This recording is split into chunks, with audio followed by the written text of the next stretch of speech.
What's happening, YouTube? You are back in the building with the Avengers of Black Culture. Me, Larry, and T Streams. What's up? What's up? How you feeling? We good, man. It's a very somber day for us as Black men. Yeah. Considering what has happened in the last 24 hours. We will discuss George Floyd. We will discuss Curbside Karen, Central Park Karen, whatever the hell she calls herself. And once we can get through the heavy gravity of those stories, we will discuss Billions, the TV show. I'm going to give that one to Larry. That's a great show. We talk about that. We will talk about Marvel news and investing news. We've got to hit on what SpaceX has done, how Elon owns that and owns Tesla, and why you should invest in Tesla via what happened with SpaceX today. But first, I want to welcome T Streams back from his holiday vacation. It's good to have you back, brother. We're happy. We're happy to see you up here. Literally. Yeah. I'm happy to be here, man. Yeah, man. And ladies and gentlemen, without any ado, let us go ahead and jump into George Floyd. By now, most of you all have heard it, but if you haven't, I'm gonna have my DJ, the Black person who does not have to worry about anybody killing him in this house, roll that footage, DJ. Let the people know what happened just the other day. Overnight, chaos in Minneapolis. Crowds of protesters swarmed the streets, facing off with officers in riot gear who fired tear gas and rubber bullets. Another demonstration in Chicago. This is a trauma that a lot of us African Americans have to deal with. A bystander's cell phone video captured the incident Monday night. A Minneapolis officer pinning George Floyd face down, pressing a knee into his neck. For at least 3 minutes on the video, Floyd pleads for help, saying he can't breathe at least a dozen times. Then he becomes unresponsive as onlookers shout at the officer. Get off of him now! Security footage from a nearby business obtained by NBC News shows what appears to be the moments leading up to Floyd's death. Officers are seen removing Floyd from a parked car and handcuffing him before walking him across the street. In an initial press release, police said they arrived at the scene for a reported forgery in progress and that the suspect appeared to be under the influence and physically resisted officers. Once the man was handcuffed, police said officers noted he appeared to be suffering medical distress and called for an ambulance, but the mayor called it wrong at every level. What we saw was horrible, completely and utterly messed up. This man's life matters.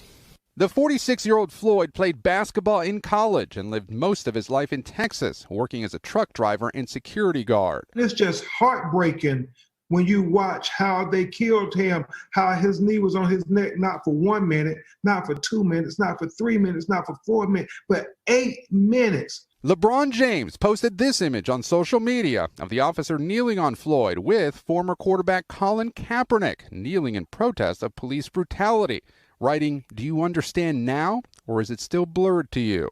The case is already drawing comparisons to another high-profile police confrontation in 2014. When you look at that video, what goes through your head? Oh, I see another senseless killing. Gwen Carr is the mother of Eric Gardner, who died after police in New York placed him in a chokehold. And it's like a reoccurring nightmare. And this has to stop. Something has to be done. Ladies and gentlemen, we're going to do it like this. I'm going to go first, and I'm going to keep mine very short because the longer I go, the more enraged I'll get. I'm going to toss it to Larry, and we're going to end it with T Streams. First and foremost, I think if there's anything I have to say, in order for us to get justice, those that are not suffering injustice have to join this fight with us. And I'm talking about the white people. That's the first and foremost thing I want to say. Secondly, to the family and everyone involved, we're with you. We're fighting for you. We wish you well. Black men and Black people in general, we're tired of this. It does not help us, my white people. Now, let me preface it with this too. I have a lot of white friends who are on both sides of the aisle. This type of issue has become politicized. And it doesn't help when the person at the top of your political ticket incites this behavior. He didn't cause it. This has been around since Black people first left Africa and got on that boat, was tricked to get on that boat, and came to America.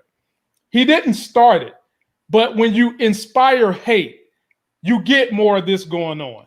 So whether you want to say it's political or not, politics is involved. But what's more importantly is involved, these are your brother Americans that you claim you love. You love this country, you love the people in it, and we're hurting.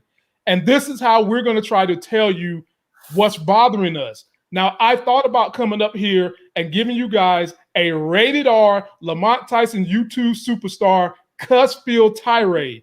But I understand you can't feed certain Anglo-Saxons their food that way, the way they give Black people table scraps. You got to give them the entree and you got to make it taste good.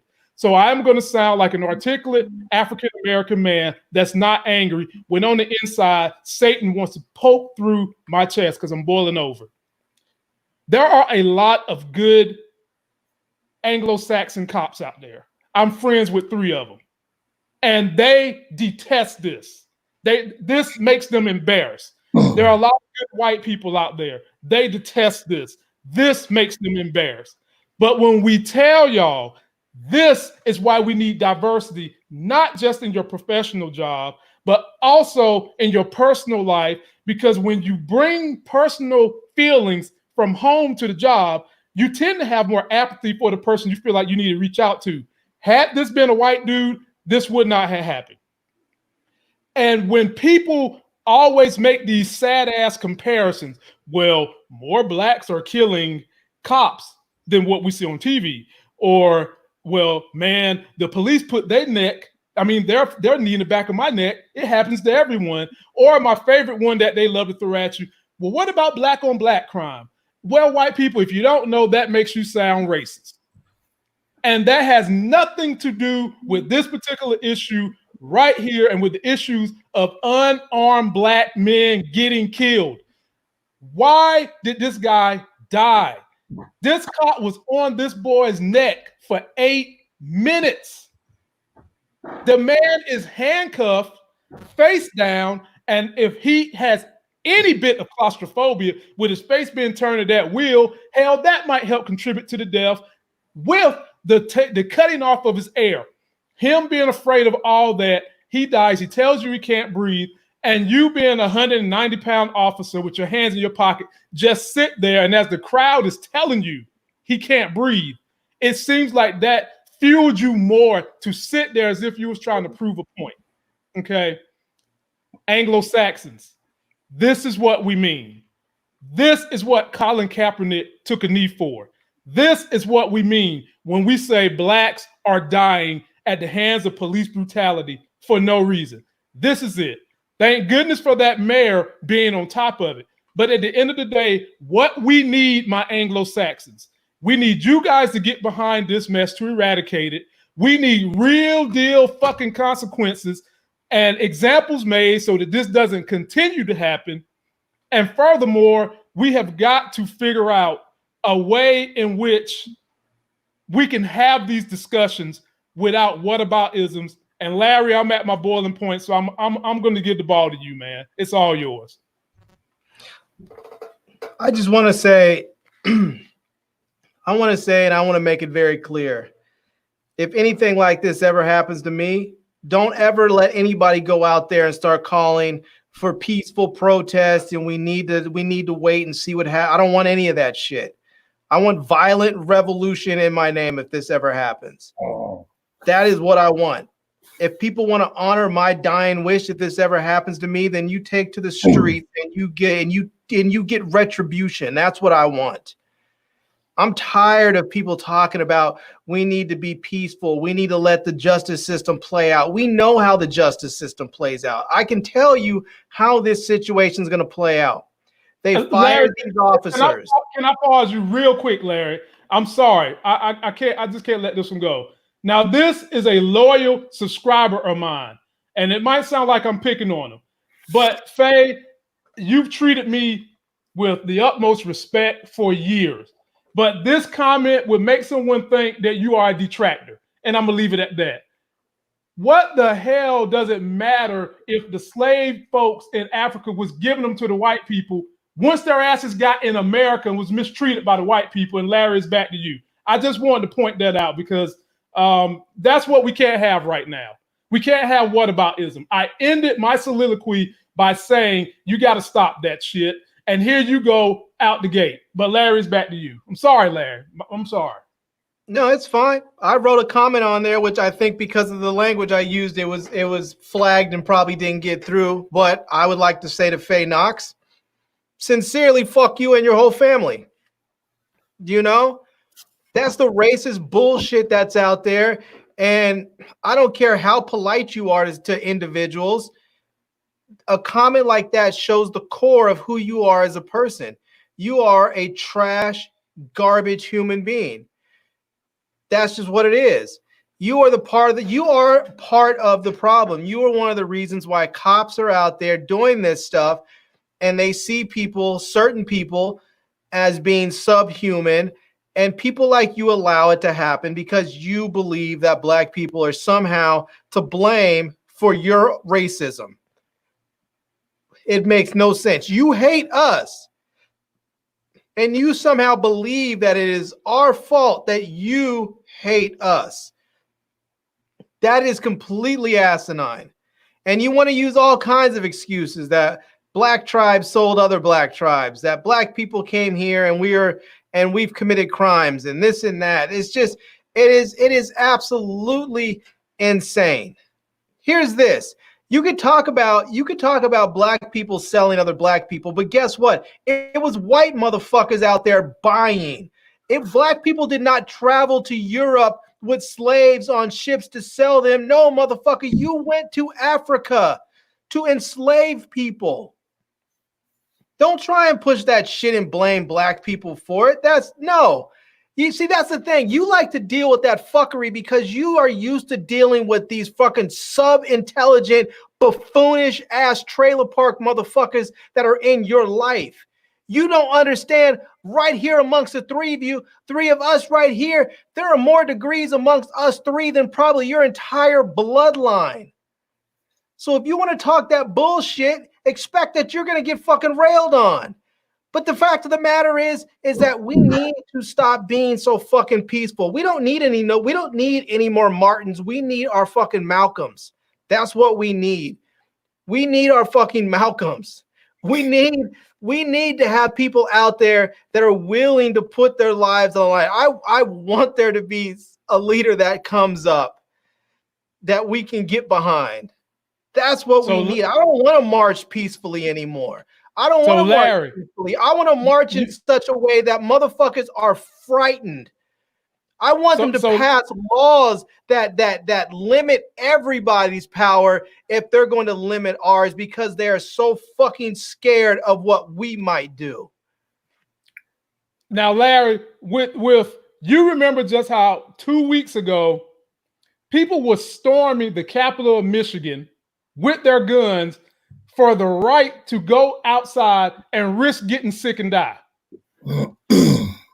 Would we be able to get away with storming capitals every time we get an incident of police brutality and we're worried about our lives for real? Would we be allowed, or should we start storming capitals with guns until enough people say, you know what, these people where injustice is happening to, we need to join them so that we can get things done in a peaceful manner because it's getting to a pinhead? Absolutely not. And I have said time and time again, if we really want gun control in this country, if the left really says they want to get these guns out of the hands of certain people, all you have to do is simply just tell black people that are gun owners, organize a march for them, let them march their ass up to some state capitals. Let's not forget, California used to be an open carry state. You used to be able to walk around with a rifle over your shoulder like you could in all these southern states right now. And then the Black Panthers went up there and marched up to the state capitol just like these friggin' rednecks did. And what they do, they passed laws banning open carry, took away the right for people to have concealed weapons. In California now, the only thing you can pretty much do is own a gun in your home, and that's about it. And But the fact of the matter is, when you look at the way they treat black people, you have a dude that was murdered, and they want to tear gas people and basically try and tear gas them and run them up out of the streets. You could have dudes up there in the state capitol with semi-automatic rifles and all with body armor and all the other shit, with COVID bleeding off their lips, screaming in the face of police officers, and they just sit there. They just sit there and take it. And so I have no sympathy or empathy for anything that happens to these cops, but we already know what's going to happen. We already know. They've gotten fired. They're going to go through the process. Maybe they go through a trial. Maybe they get convicted. They probably won't. They'll probably say all this hype will die down. Something will happen in the news. It'll divert all the attention away, and the hype will die down. They'll use that opportunity to say, "Oh, you know what? This is okay." They went ahead in front of some police, commission board. They ruled that this was a legit arrest, and the death was accidental or whatever. And then the police union is going to sue the city, and they're going to get those guys their jobs back with back pay. This is the way it always happens. Even if they get convicted, they'll go and they'll fight it. They'll win on appeal, and then the police union will sue the city to get their job back, and they'll get their job back with back pay. We have seen this time and time and time again. I have absolutely zero faith in our system. That's why I say at this point, the only real option for us as black people to get anything changed is for violent revolution. That's the way it is. It could be violent where we pick up a gun, or it could be violent where we act in such a way that we force them to perpetrate their violence on us the way they did with King in the civil rights era. But it's going to have to be violent. People often mistake and think that the civil rights movement with Martin Luther King was a nonviolent movement. It was not a nonviolent movement. Anybody who reads his papers will realize that it was not a nonviolent movement. He made these people perpetrate violence against them so that the rest of the world could see it and be horrified by it. And the only way that we're going to get something done is by a violent movement, either by violence, by us perpetrating the violence, or putting ourselves in such a way that the violence is perpetrated against us. That's it. And I'm telling you right now, if something happens to me, I don't want any sort of peaceful protest. I want violence. You can choose the violence you want. You can have it perpetrated against you. You can perpetrate it. At that point, I'm dead. It doesn't matter to me, but I don't want peace. I don't want a peaceful protest. I don't want to be a friggin' hashtag that just goes away. I want a violent revolution. Now, T-Strings, I'm gonna give it to you, but let me say something about what Larry said. Larry's absolutely right. And we are three fairly versed brothers, and we know how this thing works. And a lot of people who aren't as involved with life and what life throws at you as we are wouldn't even know what's going to happen with the police union. That's why Larry's dropping you gems. I'm helping to assist them, and Larry's dropping them for you. That's probably what's going to happen. So when I ended my statement by saying we need hard, tough consequences, that's another one. That police union, we're going to have to start stripping away pensions and throwing folks in jail. But T-Strings, I'm going to give it to you. Yeah, man. Prior to the show, you guys already know how I feel about this. It's it's not a good look for us, man. Growing up black, just knowing that we live in a society where we're expendable, and where it's widely accepted that we're expendable, and not only that, but we're also endangered. Everything from the demasculation of our manhood to the murdering of our physical lives is all being challenged. And so, these are stresses and burdens that no free person in a free country should have to endure. Now, I stand with Larry. And those of you who have been, following my presence here, you guys already know. Black fist all day. Okay. And the thing about it is, this stuff is not new. You know, this history has been repeating itself and repeating itself and repeating itself. And so, you know, all the peace talks, the pacifications, all the, you know, all that little extra flowery stuff to make things look good for a season, you know, is really time to do away with that. You know, it's time for some hard forced action. Now, I was explaining to my wife today. I said the only way this is going to happen is if we, all right, is if we push their hand. All right. And there's a couple of variables at play, because one, we have to have, all right, we have to have white people involved in the solution. And I'm gonna tell you why. Because if white people are not involved with the solution and are proactive just as much as we are in coming up with a solution, then they are a source of the problem. And then when you become a source of the problem, then you have this civil disagreement that will explode. All right. Then it'll be another thing with whites versus blacks. So now it's just, okay, with these hillbillies and these police getting away with, you know, and these undercover races getting away with killing black people at will and stuff like that. All right. So it would then, if the white people are not just as proactive, it would then turn to black versus white. All right. And, you know, I'm sure they, just like I have, you know, we have some very good, you know, we have very good white friends. And of course, you don't want to see that to happen. But this is the course of action that we have to take. And by forcing their hand is going to require that black people grow balls, okay? Because the situation is not going to get solved by yes sir and yes ma'am and could you please listen and could you please look at this video and could you please do it. It's not going. We're going to have to force their hand. As there's going to be some casualties of war.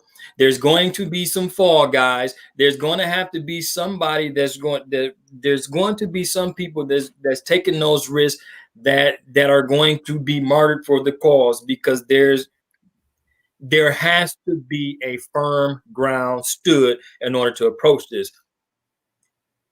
If we continue with the same tactics that we've been trying since the end of slavery to make rights equal, just so we can fucking live in the United States as an equal person, we see that it isn't working.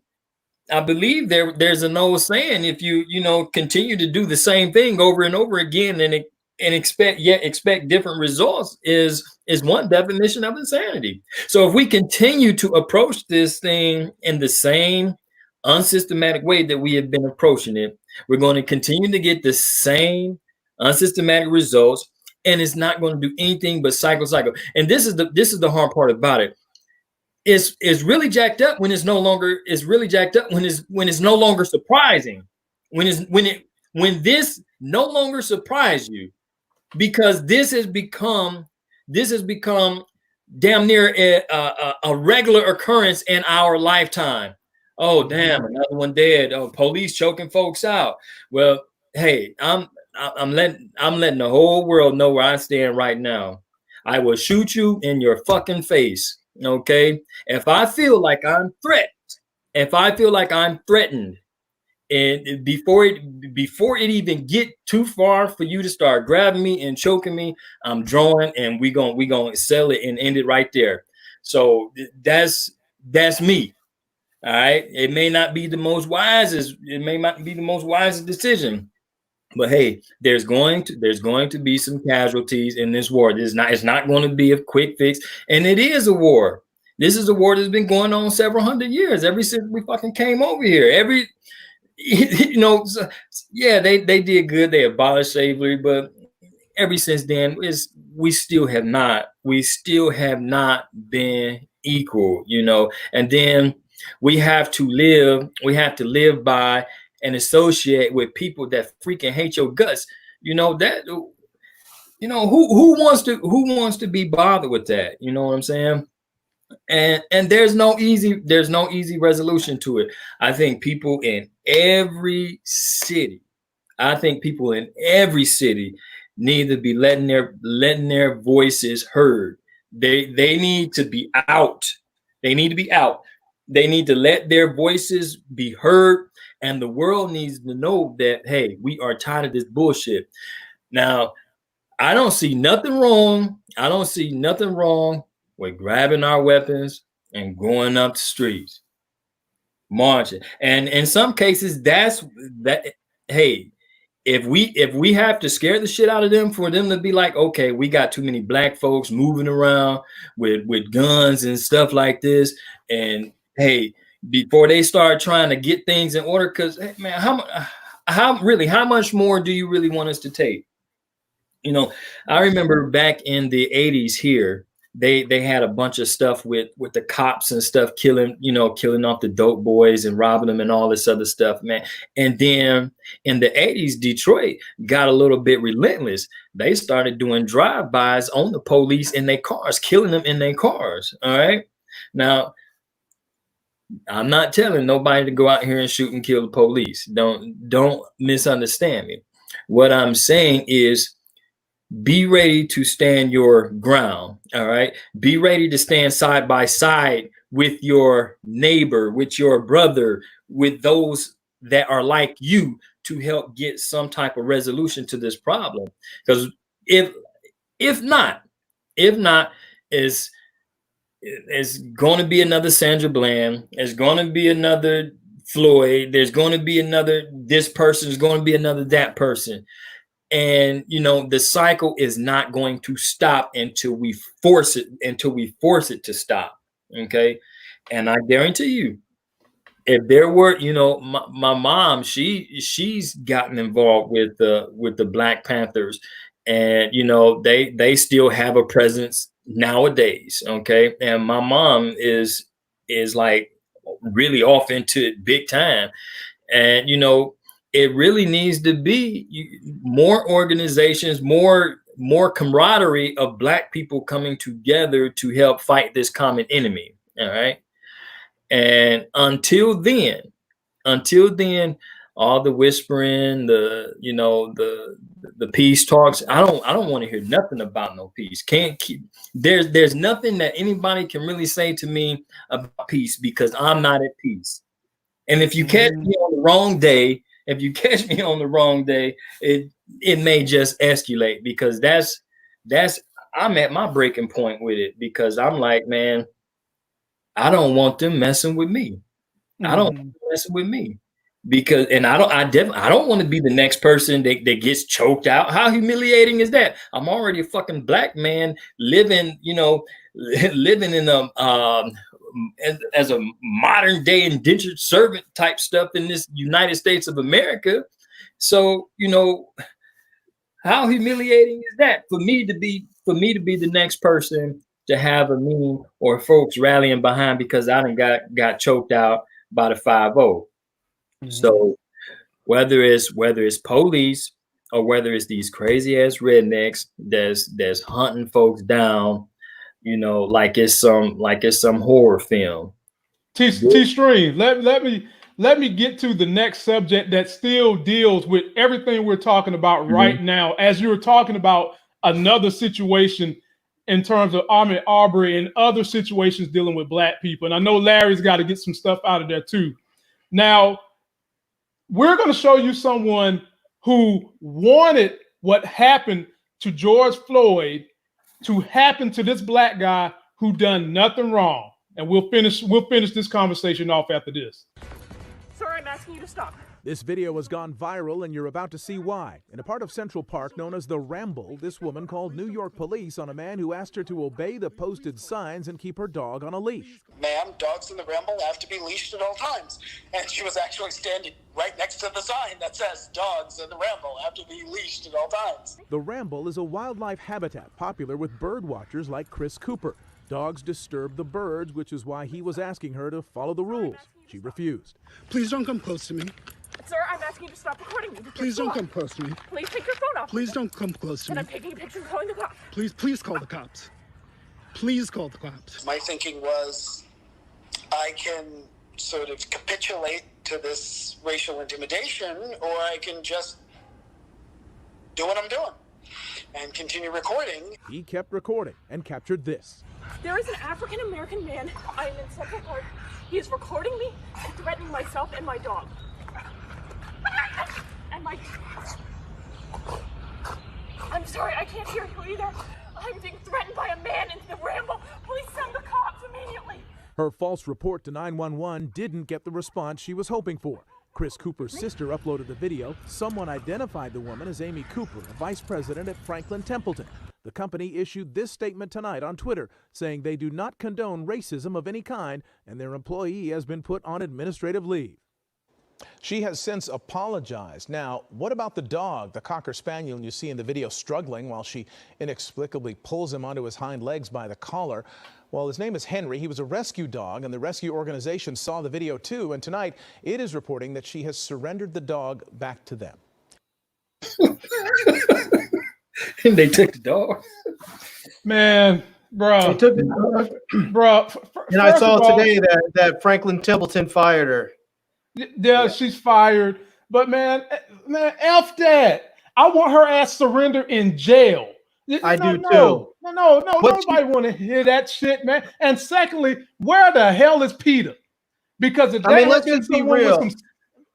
Let's be real. What she did, she choked the dog, and then she turned on the really, really good white girl, Angela Scarlett Johansson boy. Oh, I give me help, and then started choking the dog and shit. Theatrics, man. Larry, take it, man. God, Lord have mercy, boy. I mean, really, what she did was attempted murder. She attempted to have the police murder this man for her.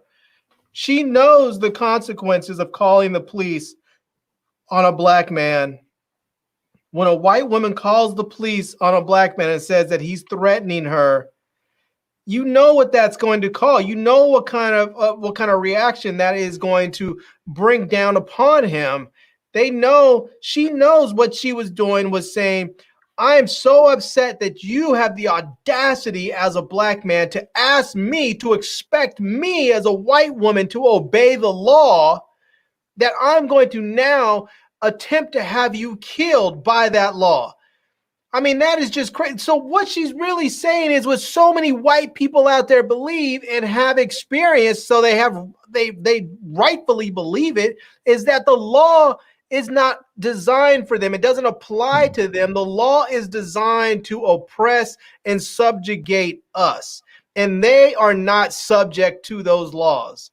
And so when she's walking around with her dog and she's letting the dog off the leash, and she feels that she's comfortable enough to call the police and threaten to have the police come in for this black man, and then sit up there and just start to go into some sort of hysterics on the phone to make it seem even worse, like she's more threatened. She was trying to have this man killed for this man having the audacity to expect her to obey the law.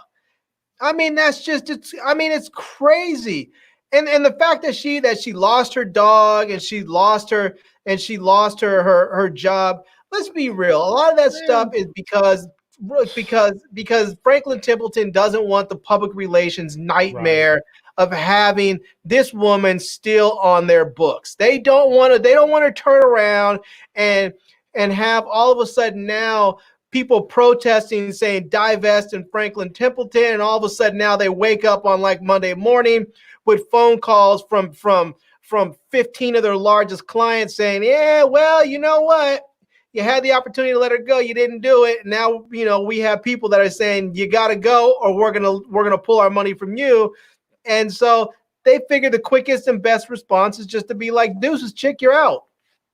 And so, I mean, it's not like I think Franklin Templeton has some grand policy against racism that they really care about. They want to make money and keep the money coming in, and so is a business move. I applaud them for moving swiftly on it, but it was a business move. I get it. I'm not faulting them for it. I'm more proud of the rescue organization that took the dog back, because if you saw the way she was handling that dog, I mean, that was just terrible. She tried to sacrifice the Cocker Spaniel in an effort to get this black man thrown under the bus, thrown under that Explorer like George Floyd was, and who knows whatever else to happen to him. Hell, I want to know, when is the swift arm of PETA gonna come after her? Snowflake behind. PETA, I'm waiting on you. Yeah, we're seeing more and more of these stories pop up in the news. I saw one the other day. Truck driver got stopped in a gated community, and a white guy, what are you doing here? Would park his car so he couldn't drive the truck and do his deliveries, and trying to call the police and all kind of crazy stuff. Man, this is like, dude, this is like really, really unbelievable. The only thing, I tip my hat off to those guys that's able to pull out their phones and record and post it to social media. I think I would be in a whole different space if I was confronted with something like that.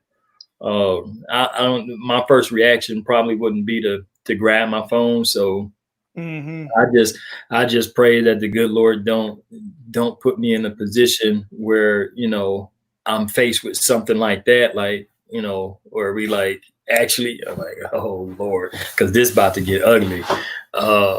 She needs to be prosecuted. Yeah, she basically filed a false report. She attempted to have this guy imprisoned and physically endangered. This is not calling the police on some 17-year-old white guy. This was calling the police on a full-grown black man, and we know in this country that when the police come to deal with black men, they come with deadly force.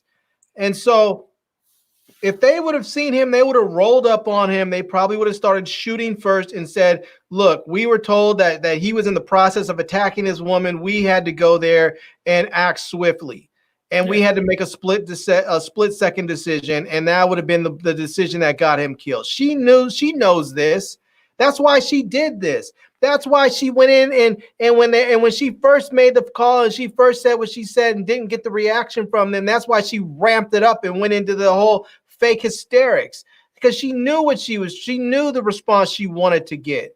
This woman needs to be prosecuted to the fullest extent of the law.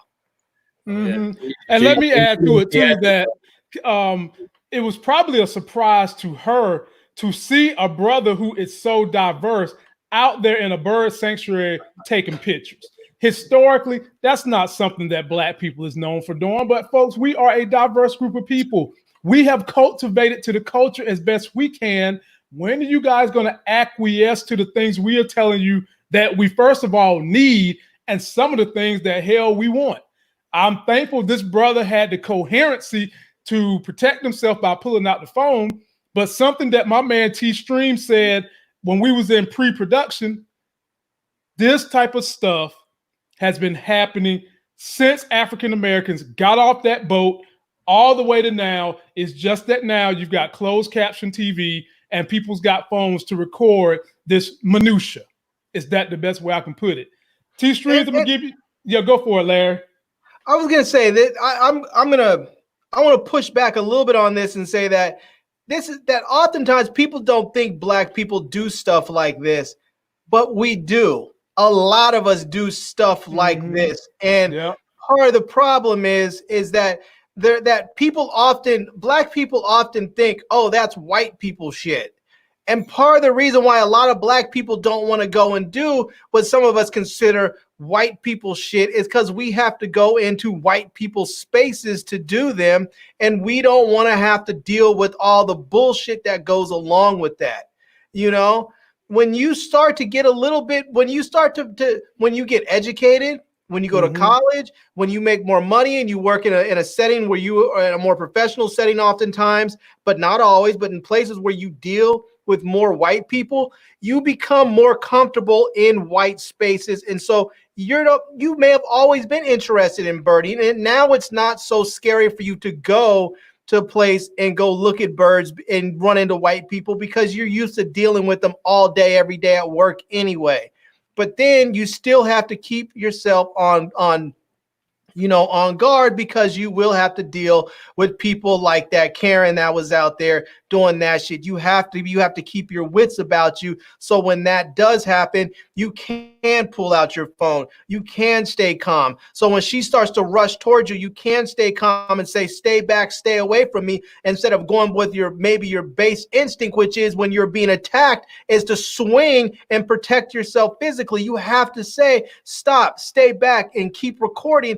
I don't think most people think of doing that as their natural reaction. That in some respects, that is an action that is taught.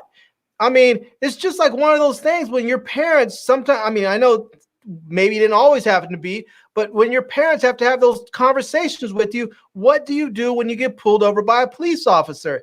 You have to teach people how to react to those situations, because you get pulled over and some police officers calling you all kinds of niggers and grabbing you by your collar and telling you to get out. Well, your natural reaction is to run away from the danger. You're often taught you have to run, get away from danger as fast as you can. But you can't do that when the danger is when it's the police, because that will get you killed. Unfortunately, sometimes the only thing you can do is try and stay as calm as possible and reinforce to them that you are submitting to their authority, and so that they don't kill you. And then hopefully deal with it later. Right, man. Well, T-Strings, I'm going to give you the last word. I'm going to summarize at the end so that we can try to get people on upward mobility and get to the movies and all the other stuff we're going to cover today. So grab the last word, my man. All right, last word. Well, ladies and gentlemen, this is not some new thing, and it makes for a very, very disturbing and uncomfortable dialogue and conversation with those you know and those you don't know. But in order for us to resolve it, it's going to require swift, dedicated action. We talk, and we're not the only ones that's having this conversation here. Nope. This conversation is everywhere tonight. It's everywhere. And we need to take this momentum and do something towards a change for it. Because if not, it may just be our name on that next meme. Because we don't know. I mean, this stuff is happening in random spots all over the country. And we just don't know when it's coming to Detroit, when it's coming to North Carolina, when it's coming to your place. So it's going to require some decisive action. Peaceful protest and holding up signs and stuff like that was good for back in the day. This 2020, folks need to see some earth stuff moving. And so we have to move. We have to get in and grind and move, and have to use our voices collectively in order to get something done. Because it's definitely going to get worse. Because I know the emotion that it's evoking in me, and and I can understand the emotion that it's evoking in other people. And when you continue to push, and you feel like you're in the corner, people begin to fight back. And when they begin to fight back for survival, you may not get the same fight that we could have got in the beginning if dialogue and stuff was open.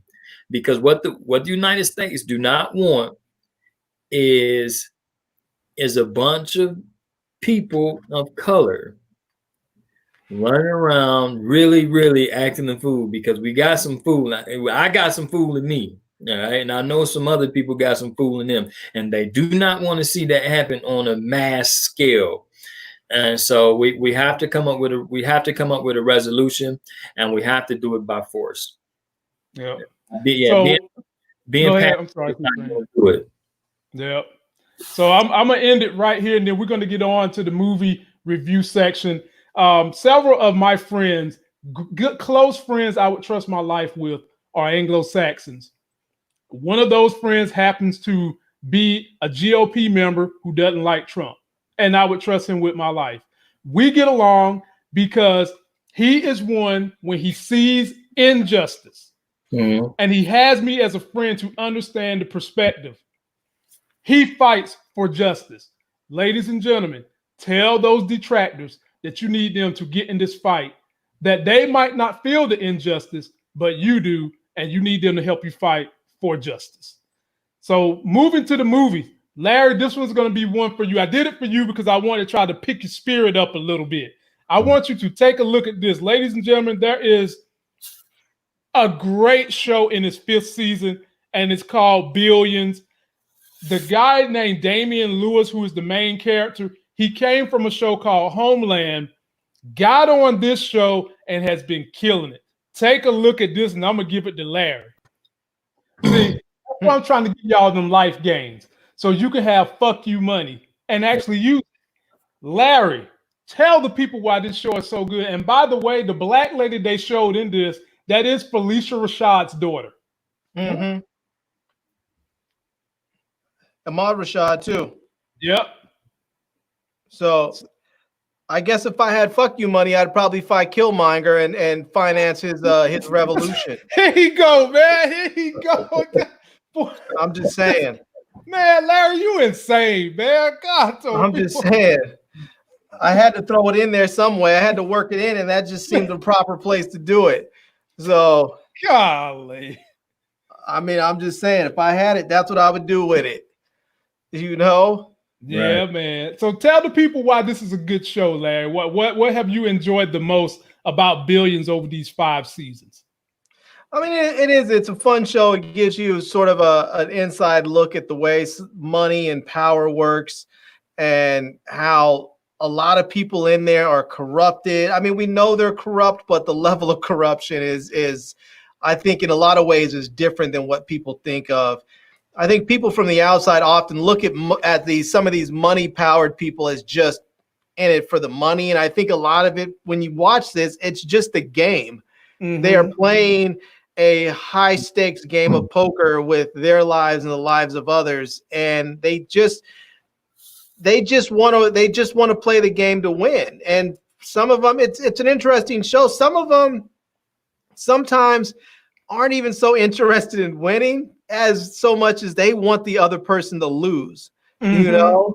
Mm-hmm. So I mean, when you look at like the guy Chuck Rhodes, the way he goes after Axe, he's not even so much concerned with winning himself. He's willing to take himself down, really dark roads as long as he can take Axe down. And so, it becomes a game, and it's a fun show. It's an entertaining show, and there's a lot of intrigue that goes back and forth. And I think for some people who enjoy content that requires you to think a little bit, I think you'll enjoy it, because when you watch it, there's a lot of strategy that these guys have going between Taylor and what she has going, between Chuck Rhodes and what he has going, and some of the AG's office, what Axe has going, with the other dude, the other billionaire guy that's one of the main focuses this season. They all have various agendas, and they have strategies about way they're going to play stuff out, and they're all about game theory. So you really never know what they're going to do. You think you have an idea what they're going to do, but they're like thinking, these are people that are at the top of their game. They are the top 0.1% of the 1%. And so these are people that are thinking, 50, 100 steps ahead of everybody else. And they're up there trying to think 50 to 100 steps ahead of each other. So you never kind of know what's going to happen with it. It's a lot of fun. It's an interesting show to watch. T Strings, have you ever seen it? I've never seen it, and our thing is I've seen the previews for it, but I didn't know that they were 5 seasons in. I thought it was something that was relatively new. I didn't know that they were like 5 seasons deep into it. I have heard of it, but that was only like recently, and so I hadn't had a chance to check it out, but I will. Yep. Check it out, man. I love the show. I'm behind on season 5, or I should be up here doing reviews with Larry. And matter of fact, I might catch up, and we might have to start doing that because they're going to have the chick Julia Marguerales, who started the show called The Good Wife, and she can act her butt off.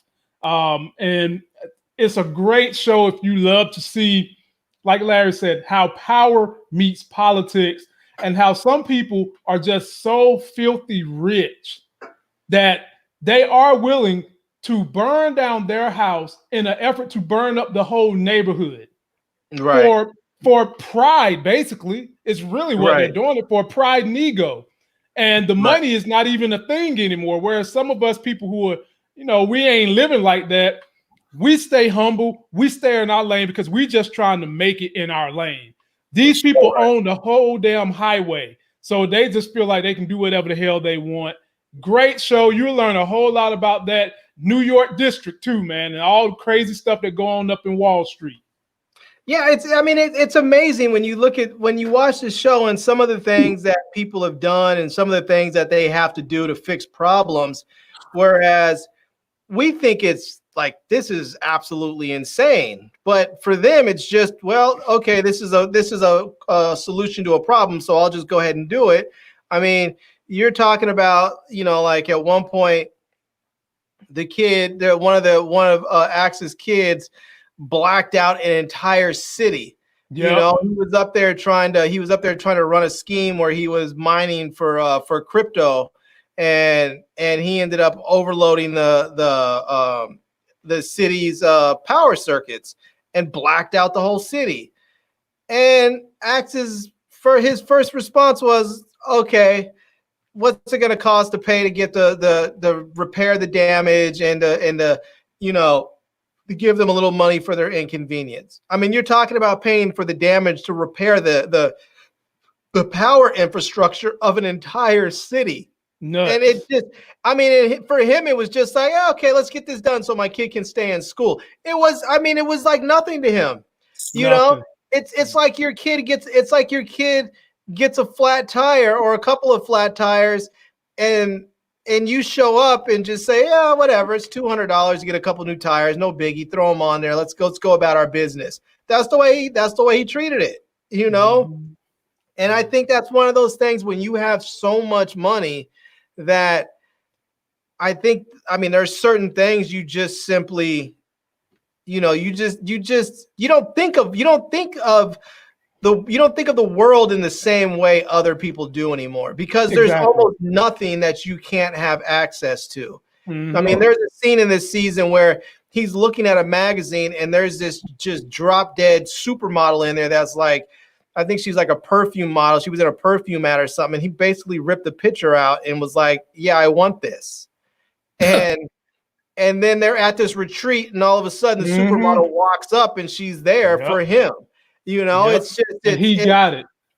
Yeah. These people, I don't want to say they're buying and selling people, but in large part they are so powerful and so they are so moneyed that there's nothing they can't have access to. Hey man, Ted DiBiase said it best. Everybody has a price. Yeah. Everybody. Well, you guys check that out. Now it's time for one of our favorite sections, the Marvel News section. And if you guys are finding us for the first time, please subscribe. We are the Black Avengers of current culture. I'm Lamont. The guy in the middle is T Strings. The guy on the other end is Larry. We're going to drop you guys that Marvel news right now. We've got 2 pieces. Number 1, we have a date for when Guardians 3 is going to come out. And number 2, that hit the presses just last night. They are thinking of doing a big story and lead up to X-Men versus Avengers. Take a listen to this. Today we're going to be talking about possibly the third X-Men team-up movie, and also the third Infinity War and Endgame style team-up movie in the form of Avengers vs. X-Men. Rumor comes from Mikey Sutton, who actually, all the way back in 2015, was the first to say that Marvel and Fox were in the process of making up, and stated that plans were in the works for an Avengers vs. X-Men film. The latest update from Sutton, via the Lords of the Longbox YouTube channel, however, states how do you top Avengers Infinity War and Endgame? Well, with Avengers Secret Wars. And how do you top that? With Avengers vs. X-Men. It's also claimed that both Magneto and Doctor Doom's presence in the MCU will gradually be acknowledged, but after the past few X-Men movies, especially Dark Phoenix, Kevin Feige wants to hold back on Magneto. However, he'll be built up as the initial villain in Avengers Secret Wars before ultimately leading the charge against Doctor Doom in an epic fight between the two which will melt IMAX screens worldwide. It's said that Magneto, once an object of distrust, wins over the hearts and minds of the X-Men, and with the mutants at his side, except for Professor X and Wolverine, will set up Avengers vs. X-Men. For some background information, in the 1984 comics titled Secret Wars, a cosmic entity called the Beyonder teleported many of Marvel's most powerful heroes and deadliest villains against their will to Battleworld, a planet he created and filled with tons of alien technology and weapons. He then tells them, "I am from beyond. Slay your enemies and all that you desire will be yours. Nothing you dream of is impossible for me to accomplish." In the comics, the Avengers along with the Fantastic Four and many other heroes team up to take on the villains. However, the X-Men group up and kinda do their own thing, fighting villains away from the rest of the heroes. Eventually, Doctor Doom steals the Beyonder's powers and becomes the main villain, so it's up to the heroes to defeat him. But following this, in Avengers vs. X-Men, the Phoenix Force, which is one of the oldest known cosmic entities, representing life that has not yet been born, is coming to Earth for Hope Summers. The X-Men believe that the Phoenix Force will herald the rebirth of the mutant species, while the Avengers believe that it'll bring an end to all life on Earth. Some of the Avengers go to space and try to stop the Phoenix Force, but they're easily defeated. So Iron Man and Giant Man create a weapon to destroy it, but instead of killing it, they shatter it into 5 fragments, which bond to Cyclops, Emma Frost, Namor, Colossus, and Magik, creating the Phoenix Five, a team with almost unlimited power, which would go on to better the world by providing free energy, food, and water to everyone, as well as ending all wars. However, the Avengers don't trust the Phoenix Five, and believe that at any point they could go Dark Phoenix, so they try to stop them. The Phoenix Five, along with the X-Men, easily defeat anyone who opposes them, and begin to capture the other heroes. But eventually, Hope Summers is able to stop them, and using Scarlet Witch's powers to manipulate reality, she destroyed the Phoenix Force with a final blast of energy, causing millions of people around the Earth to manifest new mutant powers. So as you can see, Secret Wars will begin to divide the Avengers and X-Men, and the Phoenix Force will only separate them further, leading to the Avengers vs. X-Men, until ultimately, they work together to save the Earth. Lastly, regarding Secret Wars, it's been rumored to be the next Endgame level event at the end of Phase 6, and by the time Phase 7 starts, Avengers vs. X-Men will begin to happen, and the X-Men characters will be fully integrated into the MCU. So let me know what you guys think about all this. Are you excited to see the epic battle between Magneto and Doctor Doom? And most importantly, are you excited for Avengers vs. X-Men? So that's the secret leak for Avengers vs. X-Men. And this is what AMC had to say. Guardians of the Galaxy was the highest grossing domestic film of 2014 with $333 million. Writer-director James Gunn, the entire cast will be back for Volume 3 in 2020. And James Gunn, who is very active on Twitter, responded back with this to say, websites for frantically writing James Gunn announces Guardians won't release until 2022 in 1,000 words. But then you see the last article, he said, I didn't say 2022, which have led geeks like me around the world to get a big old orgasm because it's probably going to happen in 2021. Larry, I'll give it to you first. Comment on either one of them you want to comment on. I'm here for it all. I'm glad that dude's back for Guardians, because they were talking about removing him for something that he said like 10 years ago or something. I don't know. People were. Oh yeah. They did remove him back in his Twitter archives and saw something they didn't like, and they tried to move him out, and then they did, and then they hired him back. Do it They did fire him, and then they hired him back. Yeah. And Batista came out and said he wasn't going to do the movie if he wasn't behind, if he wasn't at the helm. And so I'm glad that he's back. The other part with the X-Men, I hope that, I hope they do that where people get mutant powers. And I hope that, Killmonger gets some mutant powers so that he can go and take his rightful place on the throne and liberate us all. And, I'm looking forward to seeing it. It should be fun. I mean, I'm still waiting for Gambit, so I'm hoping maybe they'll have some, they'll bring him in somewhere. I don't think we're ever going to see that solo movie, but maybe we'll actually get to see him as part, as part of the team at some point.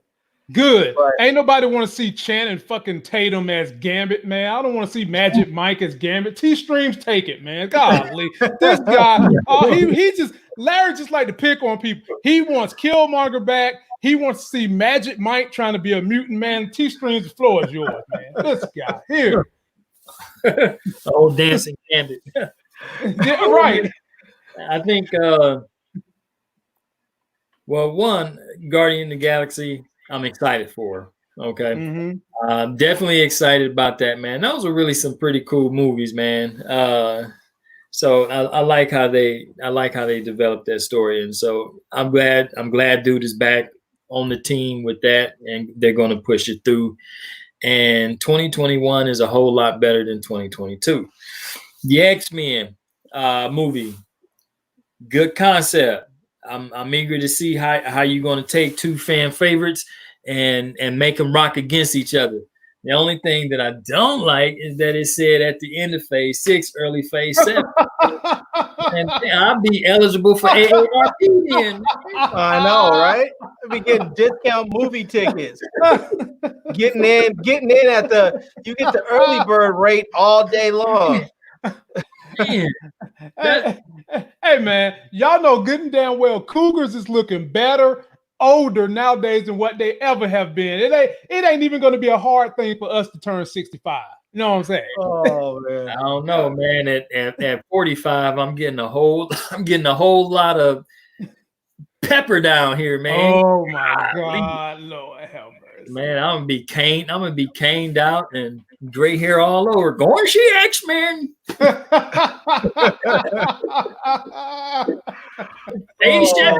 made it here. Well, look, man, I'm excited for all of it, but I'm with you guys. That's a long time to be waiting. Yeah, but I think they're getting to the point where they're going to be doing 4 movies a year. The slate for 2022 is 4 movies. So all I can say is, hold on to your Iron Man underwear. Everybody got a pair. I got one. And we'll just have to rock out for it and wait until it happens. All right. I'm going to move y'all to the financial section now. Last thing for the day. We was up here, all 3 of us, when we made a great financial recommendation. Well, I did anyway, so I don't want to put nothing on nobody else. We made a great financial recommendation to you guys to buy some Disney stock when it was $99. And look at what it is today. If you listen to what we was talking about that day, which was just last Monday, you would have made since last Monday, you went from $99 to $21. That held true. And now today we're bringing you guys another great stock tip that deals somewhat with Tesla, but also with what Elon is doing with SpaceX. They've done something historic today. They went into space and became. No, they didn't. They tried. Their thing was scrapped. They scrapped it? Yeah, because of the weather. They're going to try again on Saturday. So if you guys were trying to watch the launch today, not to interrupt you, but if they were trying to watch, trying to watch the launch today, because there was lightning in the atmosphere, it was within the threshold that they within the limit they had to call it, and so they're going to try it again on Saturday. I think it's at like 3:22 or something like that p.m. They're going to do it. Okay. So, but you can watch it live on NASA TV on their website or on their YouTube channel. So, yeah. Anyways, go ahead. Good. I'm glad because I thought they had launched and I had missed it. So I'm glad they were supposed to launch today and become the very first private space company to take NASA astronauts into space. Elon secured a deal with the government 10 years ago. What does that have to do with you investing? You need to understand that that man got a government contract that lasts 2 decades, and he's only on decade 1. What the hell do you think he's going to do with his Tesla electric car? As a matter of fact, take a look at what drove the astronauts to the rocket.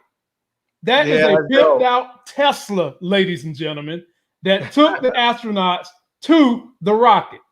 And I've already read that he's in talks when these municipalities begin to transition their old vehicles to electric, that Tesla is going to get that contract too. So right now, Tesla's stock, ladies and gentlemen, is $811. And I know some of y'all might be rolling your eyes. Some of y'all might be. But I mentioned this stock when the first week me, Larry, and T-Streams got up here. I mentioned Tesla stock, and at that time, ladies and gentlemen, it was $400. That was like the first week of March. Wow. If he gets this government contract, you can better believe that stock is going to go north of $5,000. And the other thing that people don't understand that's very important, the same technology they use for their rockets and that spaceship, they also put it in the car. They was talking today about how his spaceship is the most technically advanced ship that we've ever seen, because everything was on a digital screen like an iPad. Well, that's how it is in my Tesla. And his Tesla Roadster is going to have a retractable rocket booster on the back of it that drops down your license tag so that you can get on the track and really whip some redneck ass when they come out there with their gas-powered cars. So if you guys don't listen to anything I say, if you can somehow or another scrap together $800 here and there, believe me when I tell you, you'll thank me 10 years from now when that stock goes from $800 to $10,000 a share. And that's my financial tip for you today. I'm just going to say this. I don't think it's going to go to $10,000 a share or $5,000 a share.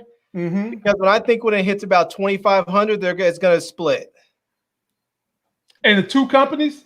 No, it's just they're going to do a stock split at that point. They're going to do a stock split. So I would normally agree with you, but Elon has came out and said he talks both ways out of his mouth sometimes. When the stock was being pushed higher, he was saying it's being evaluated too high. But he's also said there is a 6-digit number he wants the stock to hit before he splits it in the mantra of Berkshire Hathaway. Because there's two Berkshire Hathaways. One is worth $250,000, while the other one is like $176 a share. So he's already said he wants the stock to get to a 6-figure number before he splits it. Wow. Okay. That's wow. Yeah, I might just buy one share and wait. just get one share and sit the hell on it, ladies and gentlemen.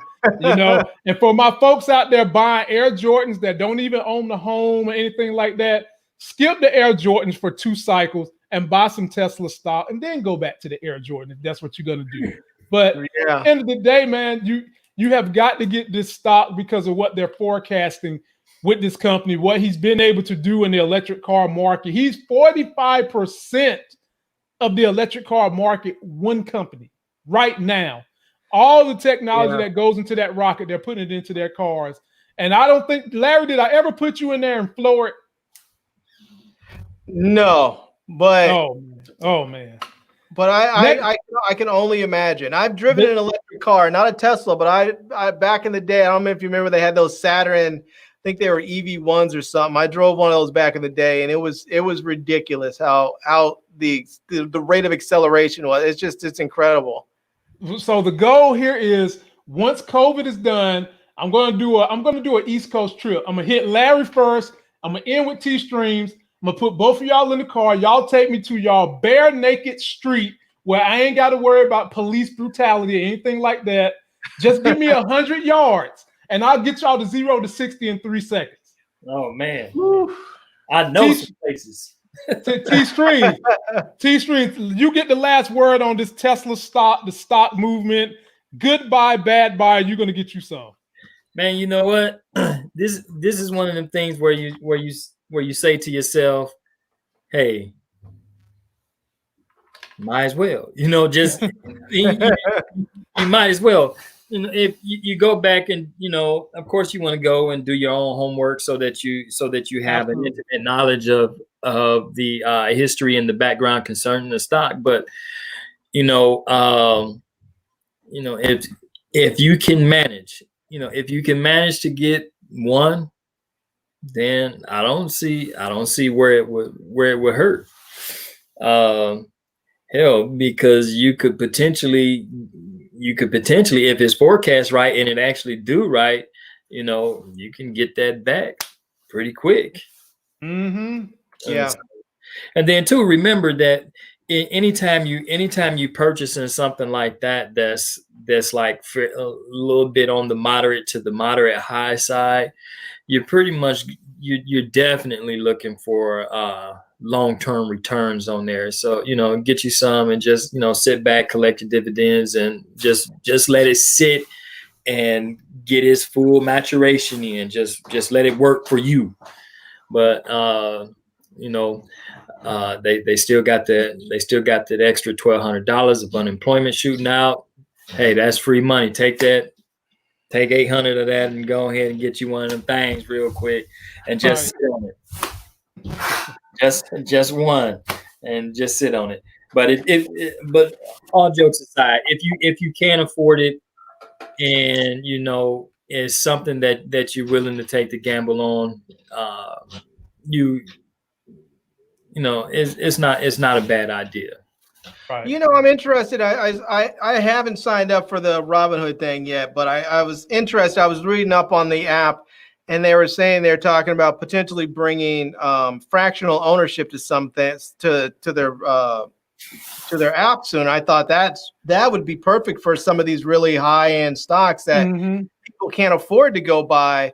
Because like for me, I mean, I'm with TD Ameritrade, and now I think the minimum I can buy, I think it's either blocks of 5 or 10, which doesn't seem like a lot, but if you're trying to buy a block of 10 for an $800 stock, $811 stock, that's a considerable amount of money right there. Yeah. So, and I'm glad you said that, Larry, because they do have where you can do fractional shares now. It's live now. Oh, okay. On Robinhood? Yeah, man. They got a whole button that says fractional shares.